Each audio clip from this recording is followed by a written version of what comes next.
नमस्कार शोधार्थियों। YouTube channel क्योंकि कहना ज़रूरी है में आज सुधा उपाध्याय के सौजन्य से हम खजूरगांव पोस्ट साहूपुरी जिला चंदौली उत्तर प्रदेश से गोलेंद्र पटेल जी के साथ हैं। गोलेंद्र पटेल युवा कवि हैं, लेखक हैं।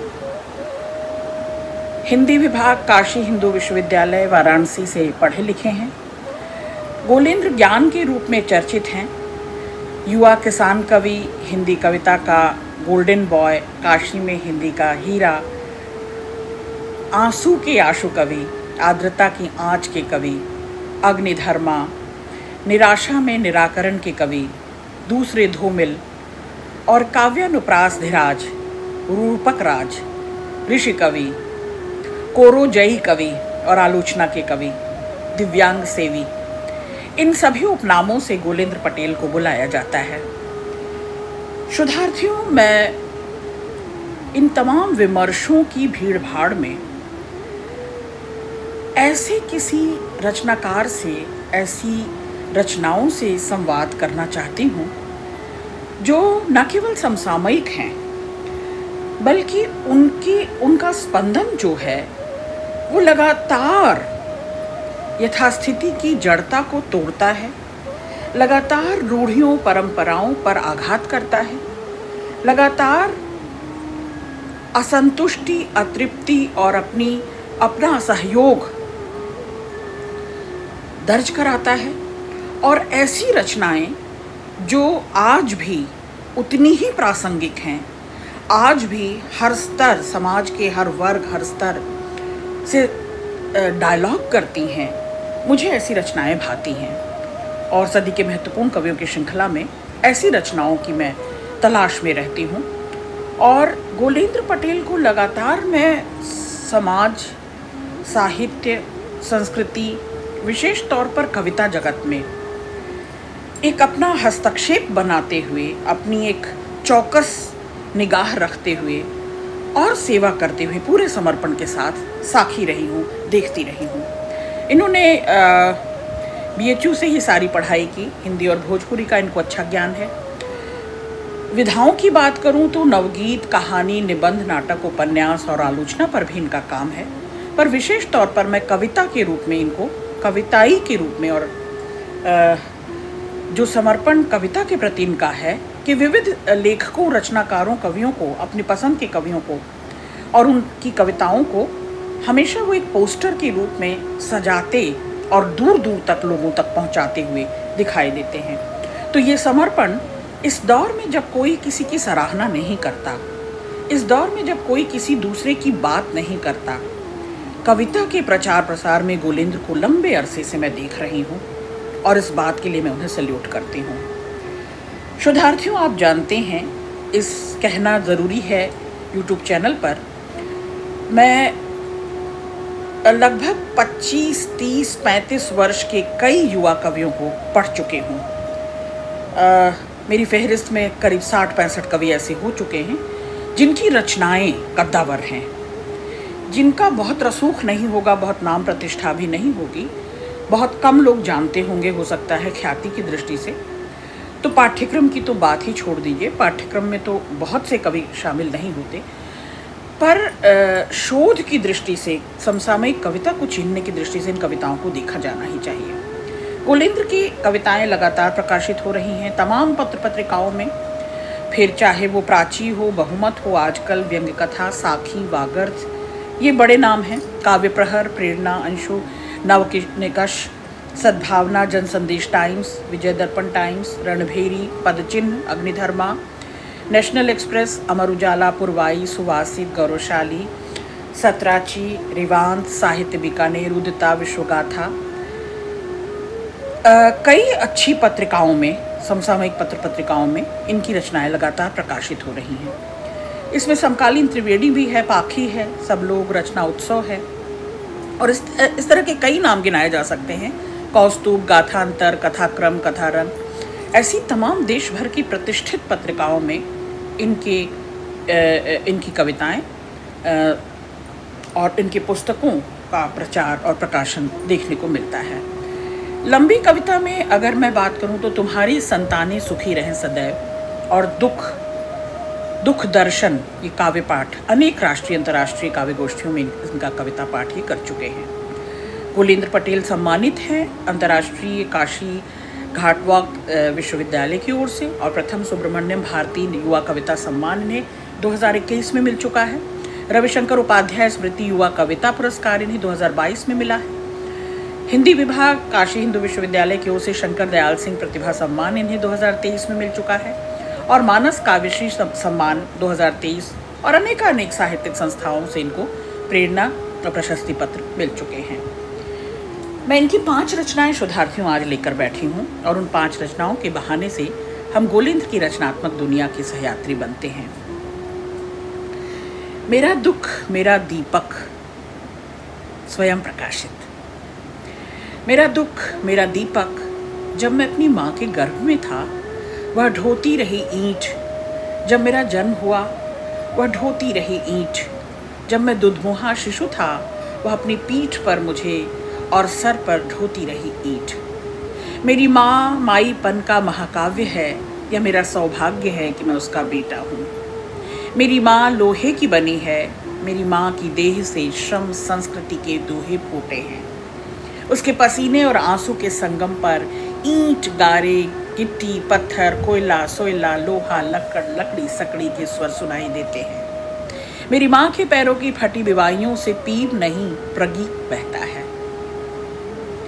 मेरी माँ की खुरदुरी हथेलियों का हुनर गोईठा गोहरा की छपासी कला में देखा जा सकता है।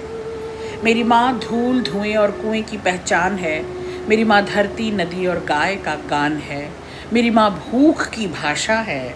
माँ मनुष्यता की मिट्टी की परिभाषा है।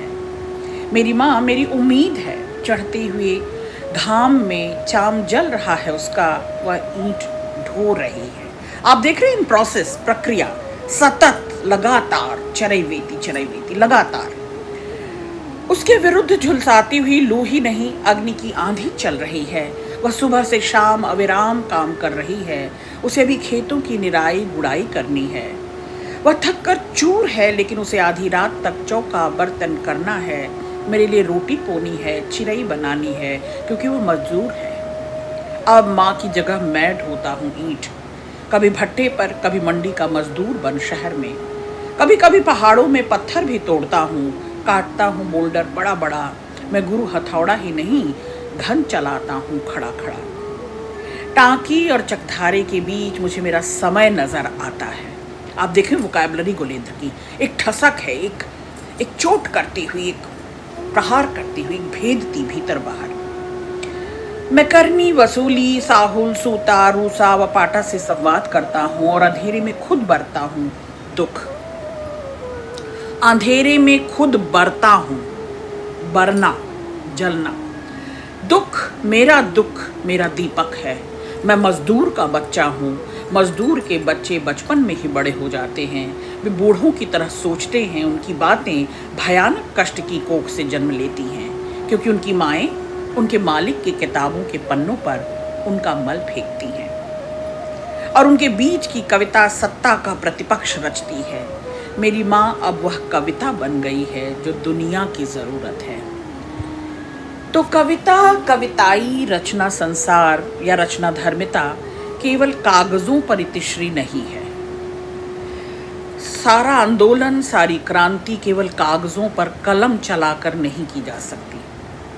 अगर आंदोलन धर्मी हैं हम, और अपने समय में कुछ फेर बदल करना चाहते हैं, कुछ क्रांतिकारी कदम उठाना चाहते हैं, कुछ आमूल चूल परिवर्तन करना चाहते हैं, स्तर, जाति, वर्ग के भेदभाव को मिटाना चाहते हैं, इस विध्वंस की दुनिया, इस प्रदूषित समाज और इस वर्चस्व की मठाधीशी को अगर तोड़ना चाहते हैं, तो फिर कागज कलम दवात से बात नहीं बनेगी। ये हसिया हल और ये तमाम तरह के औजार जो गोलेंद्र गिना रहे हैं, जो एक मजदूर गढ़ रहा है, एक मजदूर स्त्री गढ़ रही है, सतत श्रमशील, और जैसे वो अपनी संतति को कष्ट में, श्रम में पाल पोस कर बड़ा कर रही है, तो वो संस्कार, वो विरोध, वो प्रतिरोध जो अनकहे उसके भीतर आ जा रहा है, जो बीज के रूप में उसके अंदर पैदा हो गया है, फूट रहा है, हुआ रहा है, जिसे बिना संवाद के, बिना कहे सुने भी उस पीड़ा को, उस दर्द को, उस जोखिम को, उस विरोध को, विद्रोह को गोलेंद्र जैसे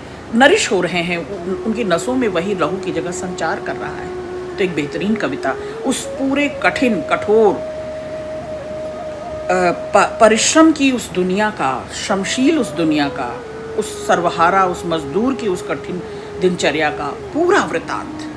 दूसरी कविता चोकर की लिट्टी। चोकर जो पिसान आटे का जो खुरदुरा हिस्सा होता है, जिसे चाल कर चलनी से हम आटा इस्तेमाल कर लेते हैं और चोकर हम पशुओं के लिए रख देते हैं, वो चोकर, वो बचा हुआ आटे का हिस्सा। मेरे पुरखे जानवर के चाम छीलते थे, मगर मैं घास छीलता हूँ। मैं दक्षिण टोले का आदमी हूँ, मेरे सिर पर चूल्हे की जलती हुई कंडी फेंकी गई। मैंने जलन यह सोचकर बर्दाश्त कर ली कि यह मेरे पाप का फल है, शायद अग्निवेश का, अग्निदेव का प्रसाद। मैं पतली रोटी नहीं, बगैर चोखे का चोकर भी लिट्टी खाता हूँ, चपाती नहीं। चिपरी जैसी दिखती है मेरी घर की रोटी। मैं दक्षिण टोले का आदमी हूँ, मुझे हमेशा कोल्हू का बैल समझा गया। मैं जाति की बंजर जमीन जोतने के लिए जुल्म के जुए में जोता गया हूँ। मेरी जिंदगी देवताओं की दया का नाम है। देवताओं के वंशजों को मेरा सच झूठ लगता है। मैं दक्षिण टोले का आदमी हूँ। ये आप देख रहे हैं, एक जो रिपीट हो रहा है, दक्षिण टोले का आदमी हूँ, टोला। मैं कैसे किसी देवता को न्योता दूं, आमंत्रण? न साग, न सब्जी, न गोईठी, न गैस। मुझे कुएं और धुएं के बीच सिर्फ धूल समझा जाता है। मैं बेहया का फूल हूँ। बेहया का फूल गाँव में, अगर कुछ लोग ग्रामीण परिवेश से परिचित हैं, तो गड़ही के आसपास, गड़ही नदी पोखर के आसपास अपने आप खिलकर, खरपतवार के रूप में अपने आप खिलकर पसरने, फैलने वाली प्रजाति पौधे की, उसे बेहया कहते हैं, जो अपने आप उगाया करती है, जिसे पाला पोसा नहीं जाता, जिसे उगाया नहीं जाता। देवी देवता मुझे मेरे हालात का मारा और वक्त का हारा कहते। मैं दक्षिण टोले का आदमी हूँ। देखो न देव, देश के देव, मैं अब भी चोकर का लिट्टा गढ़ रहा हूँ, चोकर का रोटा ठोक रहा हूँ। क्या तुम इसे मेरी ठूस सकते हो? ठूस सकते हो? किस तरह से ये रूखा सूखा निवाला हम रोज रोज खाने पर बेबस हैं, तो तुम क्या इसे ठूस सकते हो? जो न तरल है, न सरल है, जिसमें कोई रस नहीं। मैं भाषा में अनंत आँखों की नमी हूँ। मैं दक्षिण टोले का आदमी हूँ, अनंत आँखों की नमी हूँ भाषा में। अब भाषा की बात गोलेंद्र कर रहे हैं। भाषा माने केवल संप्रेषण भर नहीं, भाषा माने केवल माध्यम या साधन भर नहीं, जरूरी संसाधन। जैसे जल, जंगल, जमीन जरूरी संसाधन है, जैसे ये पूरी प्रकृति, समूची सृष्टि संसाधन है। प्राकृतिक जितने संसाधन हैं जिनसे हम श्वास लेते हैं, जिनसे हमारा भरण पोषण होता है, वे सब जितने ज़रूरी हैं उतनी ही भाषा है। और नमी, आर्द्रता, संवेदना, करुणा, मर्म, वह सब मेरी भी बपौती है। इसलिए गोलेंद्र चेता रहे हैं अपनी कविता में कि भले मैं दक्षिण टोले का हूँ, भले ही मैं उच्छिष्ट पर जी रहा हूँ, भले ही मैं अनवेलकम्ड, अनवांटेड बार बार इस समाज और इस जात प्रजात और इस पूरी जो लेयर्स हैं सोसाइटी की, इसमें अनदेखा किया जाता रहा हूँ, अनसुना किया जाता रहा हूँ, नेपथ्य में रहा हूँ, कभी सेंटर में, फ्रंट में नहीं आया। लेकिन भाषा के अनंत आँखों की नमी, अनंत आँखों की संभावनाशील हूँ। मुझ में भी संवेदना की आर्द्रता, करुणा, मर्म है। मानवीयता, मानवीय सृष्टि, मनुष्यता, मनुजता का मैं भी परिचायक हूँ, और भाषा मेरी भी ज़रूरी संसाधनों की तरह ज़रूरी है। हम चाहते हैं, तीसरी कविता, हम चाहते हैं कि लोग नदियों का जन्मदिन मनाएं। अब आप देख रहे हैं जल, जंगल, जमीन को बचाए रखने की, सुरक्षित, संरक्षित करने की मुहिम। मुझे गोलेंद्र की कविताएं आंदोलन धर्मी लगती हैं, क्रांति का बिगुल जगाती हुई लगती हैं। क्रांति का पांचजन्य कहूँ अगर, ये शंख ध्वनि है जो जितनी जोर से और जितनी देर तक अपनी ध्वनि को अनुगूंज को गुजाए, आसपास के पर्यावरण को, प्रदूषण को मिटाए। हम चाहते हैं लोग नदियों का जन्मदिन मनाएं, पहाड़ों का जन्मदिन मनाएं, और मनाएं पड़ोसी पेड़ों का जन्मदिन, पड़ोसी पेड़ों का। हम चाहते हैं कि लोग तालाबों की पुण्यतिथि मनाएं, खेतों की पुण्यतिथि मनाएं और मनाएं मातृभाषा की पुण्यतिथि। तो पुण्यतिथि, शोक संवेदन, पुण्यतिथि, मृत्यु के बाद का दिवस, उसे बार बार स्मृति दिवस के रूप में याद करते हुए, जल जंगल जमीन हरे भरे ऊंचे खड़े लहलहाते रहें, फैलते रहें, लेकिन तालाब खत्म हो रहे, खेत खलिहान खत्म हो रहे, गांव गवार दुआर सब खत्म हो रहा, मातृभाषा खत्म हो रही, हमारी बोली बतकही खत्म हो रही, न जाने कितनी भाषाएं उपभाषाएं रोज रोज रोज मरने के कगार पर हैं। और इस कविता में एक छोटी सी कविता है, आप देखिए रूप और आकार में बहुत छोटी कविता है, लेकिन मुझे ये संभावनाशील कविता लगती है। ये भाषा की लड़ाई लड़ती हुई, ये बोली की लड़ाई लड़ती हुई, ये नदी जल जंगल पहाड़ को बचाए रहने की मुहिम लगती है ये कविता। ये लगती है कि कैसे उत्सव को पेड़ पालव नदी पहाड़ जिनसे हम पोषित होते हैं, जो हमारे लिए केवल प्राकृतिक संसाधन भर नहीं, हमारे माता पिता की तरह है, जो हमारा भरण पोषण करते रहे हैं, जिनकी वजह से हमारी श्वास है, ऑक्सीजन है, हम सांस लेते हैं, जिनकी वजह से हमारा विकास है, उन सब का जन्मदिन दिवस और उन सब के स्मृति दिवस के रूप में गोलेंद्र कहते हैं कि ये जीवंत हैं, इन्हीं ये जीवन दायिनी हैं, इन नदियों पहाड़ों से ही हम जीवन पाते हैं। तो इनसे ज़्यादा सजीवनी कौन हो सकता है, इनसे ज़्यादा जीवंत कौन हो सकता है। तो क्यों ना हम इनकी मृत्यु का शोक मनाएं और इनकी मृत्यु का स्मृति दिवस मनाएं, क्योंकि ये लगातार क्षरित हो रही हैं, लगातार मृत्यु के कगार पर हैं। बेहतरीन कविता है। और एक अगली कविता उपज, उम्मीद की उपज। उठो वत्स, भोर से ही जिंदगी का बोझ ढोना किसान होने की पहली शर्त है। धान उगा प्राण उगा। अब आप धान प्राण एक रिदम कायम करते हैं गोलेंद्र अपनी कविता में, शब्दों से बाकायदा पैरेलल समानांतर शब्दों को, धान प्राण, मुस्कान उगी पहचान उगी और उग रही उम्मीद की किरण सुबह सुबह हमारे छोटे हो रहे खेत से। उठो उद्बोधन गीत है, जैसे उद्बोधित करती हुई, जगाती हुई। और जगा कौन सकता है? शोधार्थियों विद्यार्थियों, मैंने हमेशा आपको समझाया क्लासरूम में कि जो खुद जगा हुआ होगा उसी को जगाने का अधिकार है, उसी को उद्बोधित करने का अधिकार है। और गोलेंद्र इस मायने में, समाज के मायने में सचेतन है, केवल चिंतित नहीं होते, चिंतन करते हैं और सचेतन होकर, जागरूक होकर दूसरों को भी जगाने का काम कर रहे हैं।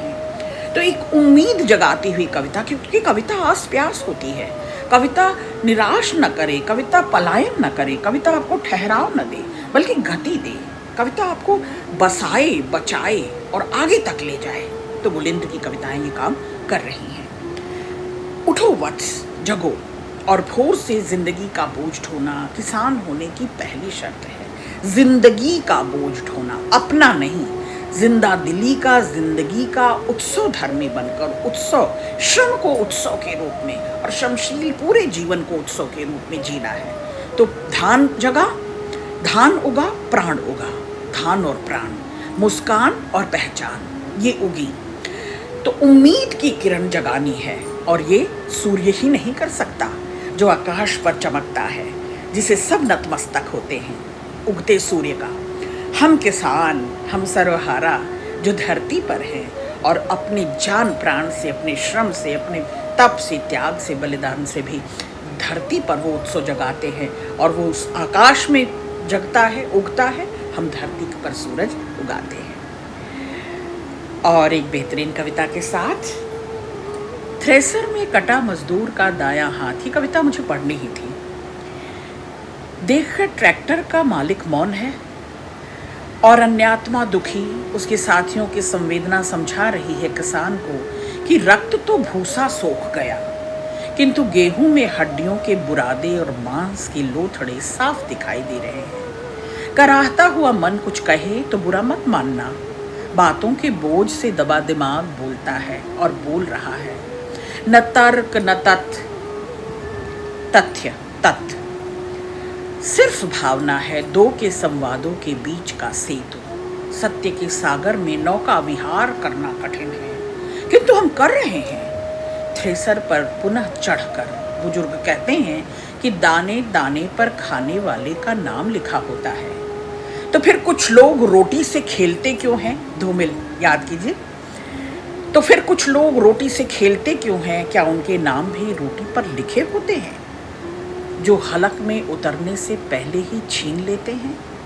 क्या उस अनाज पर जो अन्नदाता है, इस हरित क्रांति के प्रदेश देश में जो अन्नदाता है, जो अन्नपूर्णा है, वो भूखे क्यों हैं? जो इन संसाधनों को लाने वाले हैं, जो पूरी दुनिया का भरण पोषण करने वाले हैं, वही सब कुछ हारे क्यों हैं?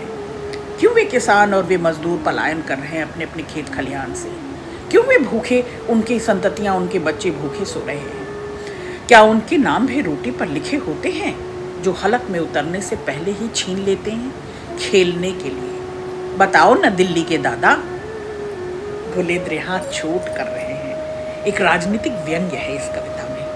पूरे राजनीतिक परिदृश्य की बखी उधेड़ते हैं गोलेंद्र। बताओ न दिल्ली के दादा, गेहूं की कटाई कब दोगे? बड़े बड़े दावों और बड़े बड़े वायदों में किसान क्रांति, किसान के लिए लोन की सुविधा, किसान को ये ऋण और ये ब्याज और ये दिया जा रहा है, किसान की सुविधाओं के लिए, उनकी तरक्की के लिए, तमाम तरह के जो जुमले इधर उधर लगातार पूरे देश में दुष्प्रचार के रूप में घूम रहे हैं। तो एक वाजिब सवाल, एक न्याय संगत सवाल, एक चोट, एक जिज्ञासा और एक क्या कह सकते हैं, अशांत, अतृप्त, असंतुष्ट मन का ये सबसे बड़ा सवाल, गेहूं की कटाई कब दोगे? क्योंकि जो खेत खलिहानों में हम उगाते हैं, 24 घंटे खटते हैं और खट कर जो हम उगाते हैं वो उनके घरों में चला जाता है और हमारे पास क्या रह जाता है? भूख। बहुत शुक्रिया।